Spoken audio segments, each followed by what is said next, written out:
গভীর এক বনের ধারে বাস করত এক ধূর্ত শিয়াল। বনের সবাই তাকে চালু শিয়াল বলেই ডাকত। একদিন খাবারের খোঁজে ঘুরতে ঘুরতে শিয়ালটি ঝোপের আড়ালে অদ্ভুত এক ধাতব বস্তু খুঁজে পায়। সেটি ছিল একটি পুরনো আমলের কাজের রোবট।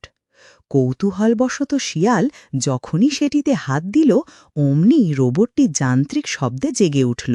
শিয়াল তো প্রথমে ভয় পেয়েছিল, কিন্তু রোবটটি যখন জানালো যে সে সব কাজ করে দিতে পারে, তখন শিয়ালের আর খুশির সীমা রইল না। সে ভাবল এখন থেকে আর তাকে কোনো কষ্টই করতে হবে না। কিন্তু সে জানত না যে এই রোবটটি মোটেও সাধারণ নয়। এটি শুধু সত্য কথা শুনলেই কাজ করে।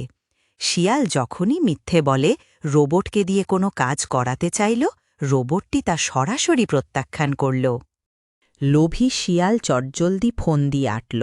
সে মিথ্যে বলে রোবটকে দিয়ে গ্রামের খামার থেকে মুরগি চুরি করানোর চেষ্টা করল, কিন্তু রোবটটি তার চালাকি ধরে ফেলল এবং শিয়ালকে উচিত শিক্ষা দিতে তার নাকে এক বিশাল সুরসুরি দিয়ে বসল।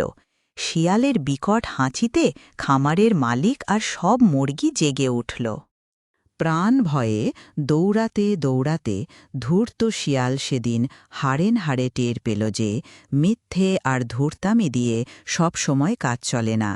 সত্যের শক্তি যে কত বেশি তা ওই বোকা রোবটটি তাকে বুঝিয়ে দিয়ে গেল।